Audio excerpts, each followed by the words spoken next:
રતનપુર ગામે ભાગવત સપ્તાહ જ્ઞાન યજ્ઞ પોથી યાત્રામાં ઉમટ્યું માનવ મહેરામણ. માતા પિતાના જીવન પર્વની ઉજવણીના પ્રસંગે પ્રથમ દિવસે 10,000 લોકોએ લીધો ભાગવત સપ્તાહ જ્ઞાન યજ્ઞનો લાભ.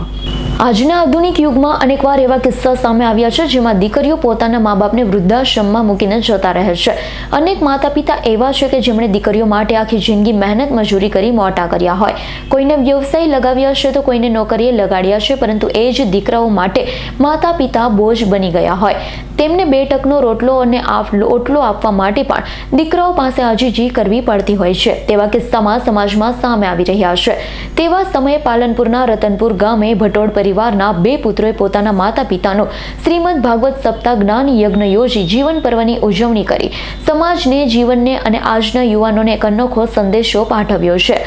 ધાર્મિક ગ્રંથોમાં માતા પિતાને ઉચ્ચ દરજ્જો આપવામાં આવ્યો છે અને એવું પણ કહેવાય છે કે જ્યાં પણ ભગવાનના મંદિરે લોકો દર્શન માટે જાય તેના પહેલા ઘરમાં દેવ સમાન પોતાના માતા પિતાને પગે લાગીને નીકળવું તેવું શાસ્ત્રોમાં પણ વર્ણન કરવામાં આવ્યું છે. સાહિત્યકારો, કથાકારો તેમજ સાધુ સંતો પણ સમાજ જીવવામાં સંદેશો આપતા હોય છે. માતા પિતાની સેવા કરવી એ સૌથી મોટો ધર્મ છે. આજના આધુનિક યુગમાં ક્યાંક ને ક્યાંક આ વાતો ભૂલાઈ રહી છે, જેના કારણે અનેક માતા પિતાઓને દુઃખ સહન કરવાનો પણ સમય આવ્યો છે. અનેક એવા કિસ્સાઓ સામે આવતા હોય છે જેમાં દીકરા દ્વારા તરછોડાયેલા માતા પિતા વૃદ્ધાશ્રમમાં આશરો લઈ રહ્યા છે. આધુનિક યુગમાં માનવ ટેકનોલોજીમાં અનેક રીતે આગળ તો વધી રહ્યો છે, સુખી સંપન્ન બની રહ્યો છે, પરંતુ સંસ્કારોથી પાછળ રહી જતો દેખાઈ રહ્યો છે. માતા પિતા પોતાના દીકરાઓ માટે આખી જિંદગી મહેનત મજૂરી કરી ભણાવી ગણાવી તેમને પગભર કર્યા હોય છે. એ જ માતા પિતાને જ્યારે ઘર છોડવાનો વારો આવે તે આજના સમાજ માટે ખૂબ જ દુઃખદ બાબત છે.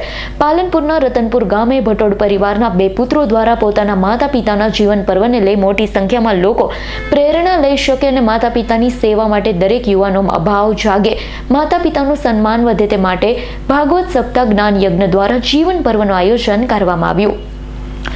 વસંતભાઈના ઘરેથી પોથી યાત્રા નીકળી કથા સ્થળે પહોંચી હતી. પ્રથમ દિવસે પોથી યાત્રામાં 10,000થી વધુ સર્વ સમાજના લોકોએ ભાગ લીધો.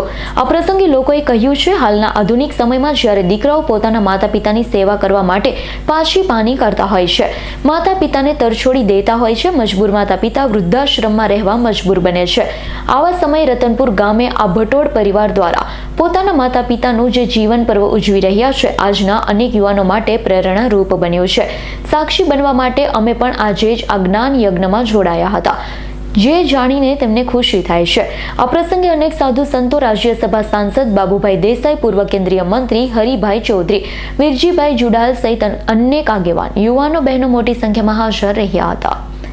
Bureau report S9 news, Banaskantha.